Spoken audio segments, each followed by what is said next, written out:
Let's quickly listen in to Uttar Pradesh Chief Minister Yogi Adityanath. He's also speaking on the occasion of Republic Day. हृदय से बधाई देता हूं। आज ही के दिन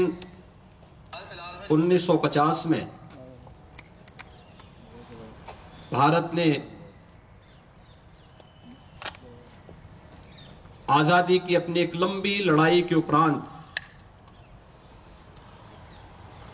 स्वतंत्र भारत में अपना स्वयं का संविधान लागू किया था।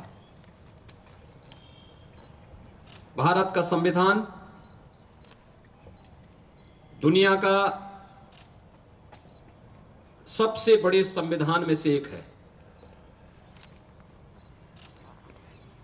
और भारत के संविधान ने भारत के महान स्वतंत्रता संग्राम सेनानियों, संविधानविदों और विशेषज्ञों के अनुसार जिस संविधान को अपने देश में लागू किया, पिछले 74 वर्षों से यह भारत के अंदर जाति, मत, संप्रदाय, क्षेत्र या अन्य तमाम अवरोधों को पूरी तरह समाप्त करते हुए अपनी कसौटी पर खरा उतरा है। ये भारत के संविधान की ही महानता है कि दुनिया के अंदर आधुनिक लोकतंत्र के रूप में अपने आप को स्थापित करने वाले तमाम वे देश जो अपने को आज की व्यवस्था के अनुसार सबसे प्रगतिशील मानते हैं, उन देशों ने लंबे समय तक लिंग भेद के आधार पर महिलाओं को मताधिकार से वंचित किया था। तमाम दबी कुचली परंपराओं को समाज और राष्ट्र की मुख्य धारा से अलग किया था। लेकिन भारत दुनिया का वह देश है जिसने संविधान लागू करने के साथ ही इस बात को भी सुनिश्चित किया था कि भारत के अंदर लिंग के आधार पर जाति, मत, मजहब, क्षेत्र के आधार पर किसी भी प्रकार का कोई भेदभाव नहीं होगा और भारत के हर वयस्क मतदाता को अपना मताधिकार करने, भारत के अंदर एक सरकार बनाने के लिए पूरा अधिकार दिया। ये भारत के संविधान के कारण भारत का हर नागरिक आज देश की सरकार को बनाने में उसका हिस्सेदार बना हुआ है। हमारा संविधान अनेक उपलब्धियों से भरा हुआ है और इसीलिए उन उपलब्धियों को ध्यान में रखते हुए अगर ये संविधान हमें अधिकार देता है तो हमारे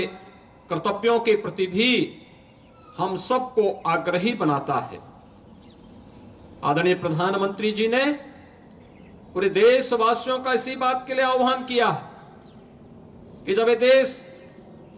2022 में अपनी आजादी का अमृत महोत्सव मना रहा था तो अमृत महोत्सव वर्ष में उन्होंने देशवासियों का आह्वान किया था कि आगामी 25 वर्ष की एक व्यापक कार्य योजना को लेकर के हमें आगे बढ़ना होगा। इन 25 वर्षों में हम कैसा भारत चाहते हैं,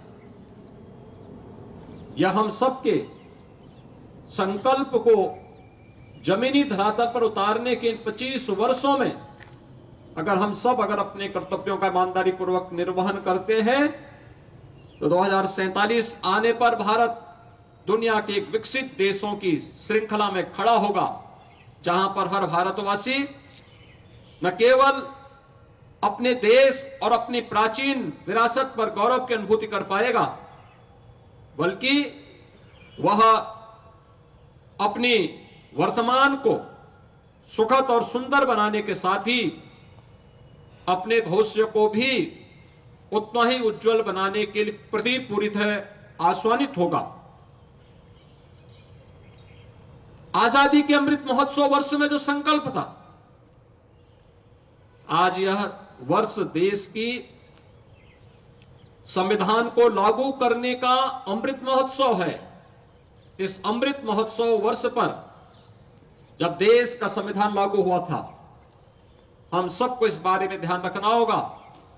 कि संविधान हमारा सर्वोपरि है और संविधान हमें एक ही बात के लिए आग्रही बनाता है कि हम सबका जो भी कार्य हो वह देश के लिए हो, हर काम देश के नाम। अगर हम देश के प्रति अपने इस दुनिया के सबसे प्राचीनतम राष्ट्र के प्रति अपनी श्रद्धा और सम्मान के भाव को व्यक्त करते हैं, हर व्यक्ति, हर जाति, हर मत, हर मजहब, हर संप्रदाय इस देश के अंदर अपने आप को सुरक्षित महसूस करेगा। आजादी का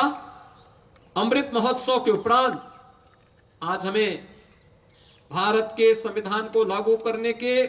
अमृत महोत्सव वर्ष में भी सहभागी बनने का अवसर प्राप्त हुआ है